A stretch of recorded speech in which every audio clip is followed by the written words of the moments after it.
Salamun alaykum ya Ali Madad.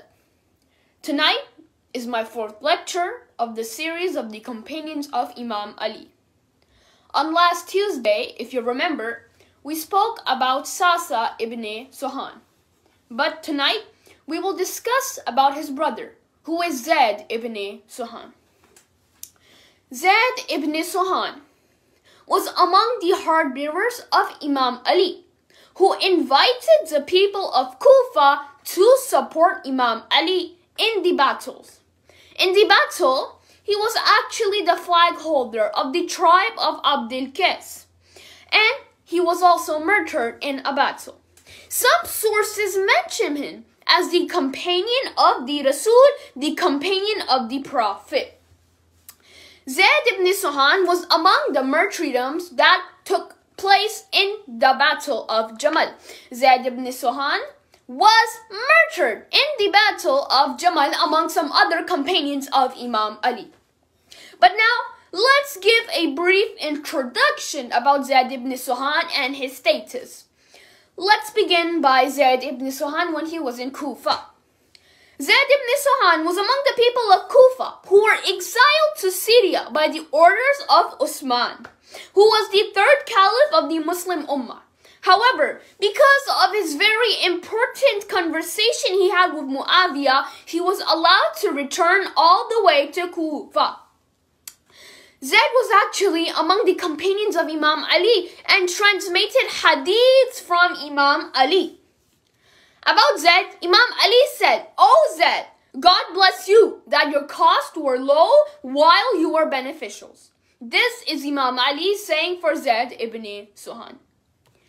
Before the beginning of the Battle of Jamal, in which Zaid ibn Sohan was going to be murdered, there was an argument among those who were from Kufa on whether they should support Imam Ali against Aisha or leave both of them alone and let them do their thing on their own. Zaid was actually among the people who invited the people and told them, join the Haqq and join Imam Ali's side. We need to support Imam Ali. Zaid was among the people who told everybody to join the army of Imam Ali. There is a very famous letter Aisha wrote to Zaid. Aisha wrote a letter to Zaid and advised him to go to his house and give up supporting Imam Ali. Aisha says, Zaid, go to your house, stop supporting Imam Ali. And she even ordered him, she literally ordered him to invite the people to give up and support Imam Ali. Aisha ordered Zaid ibn Sohan, just stop supporting Imam Ali, go to your house and tell everybody don't support Imam Ali and leave him. But Zaid had very love for the Ahlul Bayt alayhi salam. Allahumma salli ala Muhammadin wa ali Muhammad. He did not care what Aisha told him to do. Instead, he ordered people, come and support Imam Ali, and he continued supporting Imam Ali in the Battle of Jamal, where later he was murdered. Even with all of that, according to some sources, Aisha became very upset when she heard the news of the martyrdom of Zaid, but she became very happy. Aisha became extremely happy when she heard the news of the martyrdom of Zaid in the Battle of Jamal. But now, let's talk about before the martyrdom which occurred in the Battle of Jamal. Just a little moments before his martyrdom, Zaid went to Imam Ali. He said, "O the master of the faithful, may Allah give you good rewards." Zaid ibn Sohan is saying this to Imam Ali. You know Allah and the Quran.